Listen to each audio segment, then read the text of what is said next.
Update. They put some little yellow pillars around Couture Farms Road signal. I think that's what they meant by that little upgrade they were going to be doing at the crossing, along with the no horn zone, which that's been consistent for years. Such a Debbie Downer about this whole thing, but let me walk you through some of my final thoughts now that I've spent time with the car with the day, or for the day. So I want to quantify my final opinions on this car by saying I'm a combustion enthusiast, but also cover electric cars for work and also have a huge passion for really great electric cars. I own a bunch of different EVs, or 200 kilowatt hours, someone else said. Someone actually got it right and said kilowatts. I purposely misspoke because that's what was told to me. Someone here said that it's a 11 kilowatt hour charger. What I think they meant by that is that it's actually an 11 kilowatt onboard charger. No one here could tell me it was 48 amps, which is like the most basic of EV stuff. But I'm pretty sure it's a 48 amp onboard charger.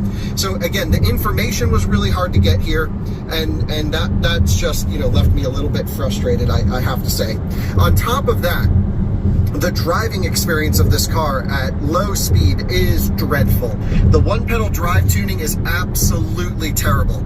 The motors clunk and thunk. The one pedal drive is completely unsmooth. It's just like, this is very basic ABCs of electric cars, and this just doesn't have it. You might argue the styling is good. I don't necessarily agree, although most of my peers here say it looks good. To me, it just doesn't. This just looks like a weird body panel up here, and it's way too big for the size, and you get, I do like the big trunk space, that's awesome, but yeah, the driving experience at low speed is like great. The highway cruising really is nice. This thing settles down on the highway and eats the miles pretty damn well. The driver assistance is okay until it, you know, goes into a fail-safe mode and sends you off the road. But I really think there's just so much more innovation needed here. On top of that, as far as I can tell, this vehicle does not support plug-and charge, even though they told me it has plug-and charge. When I asked if it had plug-and charge, they said, yeah, you can plug it in and activate it with your app. I'm like, that's not plug-and charge. There's a flagless on this one. There was something about maybe EVgo supporting 7256 with Mac ID. and 8213. Sure. Stellantis has free to move as their charging program, but I'm left even more confused than when I got here, because someone, you know, one of the product managers for this car was convinced that it had EV route planning, and then I take him and show him, and he's like, oh yeah, actually, yeah, we don't do that. And I'm like, but you have to choose the station manually every time you want to go somewhere, like I showed you earlier in the video. I'm like, that's just insane. So, okay, as a daily driver, it certainly isn't going to help you with your daily charging and driving. It's certainly not smooth enough to be considered a great EV-like driving experience. The motor's knocking is absolutely insane. There's a lot of this low-frequency reverberation in the cabin that, just because it has this big hatchback, really makes this boominess throughout the car that almost gives me a headache.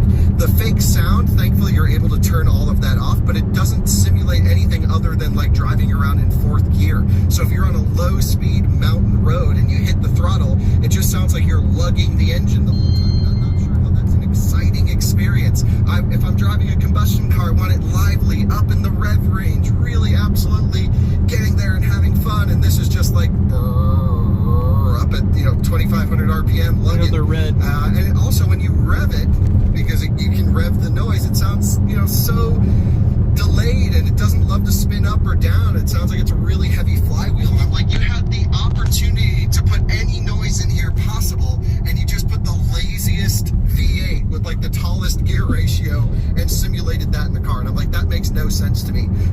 Other things, options and packages. This one again being the Stage 2. Yep. This is the Scat Pack. Another Intermodal train. Wow. $85,000 for this car right here. You're touching 5964s on this one, and 5730 is on this I have one. no idea how they made it. Two more flaglesses and another high-speed Intermodal. Pounds. It's like 5,800 pounds. Not really. About 1,000 pounds more than a Model S Plaid with just over half the power. I know we don't really compare new I've seen cars to 3 used cars, but you can buy used Plaids AC45s, for 50 grand now. ACCTEs already 55 grand.